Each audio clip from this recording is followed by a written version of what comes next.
He then gives the explanation of why we've been chosen. He says, Huwa ajtabakum. The easy translation of Huwa ajtabakum is, in fact, He's the one. He has selected you. He has chosen you. But the Arabic word here for choosing, or ijtiba, the word that's selected here by Allah, is very special. If you say the word ikhtiyar, which is also a word for choice, then it comes from the word khair, meaning you prefer something or something is, you make a better choice. That's ikhtiyar. You can say istafa or istifa in the Arabic language, which comes from safwa, purity.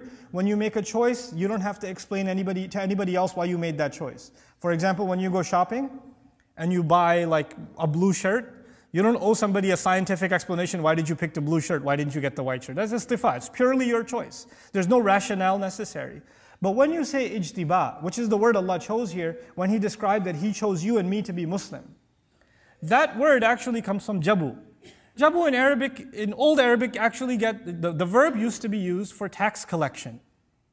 Back in the day, the people who made enough money owed taxes.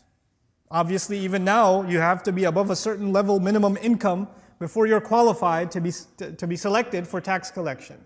Ijtiba actually means to make a choice based on qualifications. So in other words, you know, when you get hired for a job, or if you're fixing your car, or you're tightening a screw or something and you pick the right tool for that job, you just did ijtiba. Because if you pick any other tool, it doesn't do the job. When you make the right choice for the right job, that is called ijtiba. In other words, what I'm trying to tell you and what I'm trying to remind myself of is that when Allah honored you and me to be Muslim, the fact that you and I say La ilaha illallah, the fact that you and I have the gift of saying Muhammadur Rasulullah sallallahu alayhi wasallam is actually a very precise choice from Allah of you and me. There were plenty of other human beings available before Allah on this planet, and Allah chose precisely you and me to be Muslim for a task that He has. Because ijtiba is done for a particular purpose, for a task. So now, we aren't just chosen to be Muslim, we're chosen to be Muslim because we have a mission in front of us. And that mission He already describes is you have to struggle for Allah as is worthy of the struggle that should be made for Him. Huwa ajtabakum wama, and then he adds finally, now that I realize I've been chosen, even though I've been chosen, I'm still thinking this is too hard of a job. How am I going to do this? Fine. Allah sees something in me I don't even see it in myself. I don't even see what's so special about me. Why did I get chosen? You know, there's so many better people out there. But Allah is, and this is too hard anyway. Islam is way too hard. What Allah is asking of me is too much. I can't do it. And what are the next words from Allah Himself? وَمَا جَعَلَ عَلَيْكُمْ فِي الدِّينِ مِنْ حَرَجٍ. He did not place for you in the religion any difficulty, any discomfort, any tightness whatsoever. In other words, this is Allah Himself telling you, relax, I'll make it easy. Don't you worry about that. You're the right man for the job. You're the right woman for the job. You were the one chosen for this time, this day, and this age.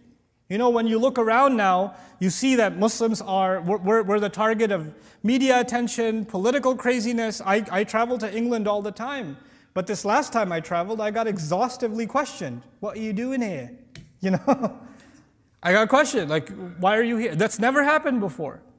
So things are becoming tougher and tougher for Muslims. They are, in many, many ways. But that's okay.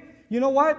Allah chose you and me to be born in this generation, in this day and age, knowing full well these are the trials we're going to have. And the best people qualified to struggle in these trials are the Muslims alive today. That's the choice of Allah. That's why you and I are taking a breath right now. If we didn't have a purpose for us, because He only creates for purpose. خَلَقَ السَّمَوَاتِ وَالْأَرْضَ بِالْحَقِّ وَصَوَّرَكُمْ. He created the skies and the earth with precise purpose and molded you. So He molded you and me and put us in this position because we have a purpose to serve. And then even though that's a challenging purpose, Allah Himself gives the orientation and says, I'm not going to make it any hard for you. It's not going to be difficult at all. I'll take you back to the analogy I gave you in the beginning. There's that job interview, and the guy gave you an impossible job description, and you're sitting there thinking, there's no way I'll get hired. And then he hires you. And your first thought is, I'm not qualified. And he says, relax, I know what I'm doing. I've been hiring for a long time. I see something in you. Even if you don't think you know, you'll learn pretty quickly. You know, I know talent when I see it. So he's encouraging you and he's acknowledging you in a way that you didn't even think you saw in yourself. The other thing that's happening here is every Muslim is supposed to see value in themselves. No believer can think that they're useless before Allah, that they're pointless, that they're meaningless before Allah. They're worthless. They are worthy of Allah. They're worthy because Allah made a special choice of them. A special choice of them. Download our mobile applications or register on our official website to get access to exclusive content. Links given in description of video.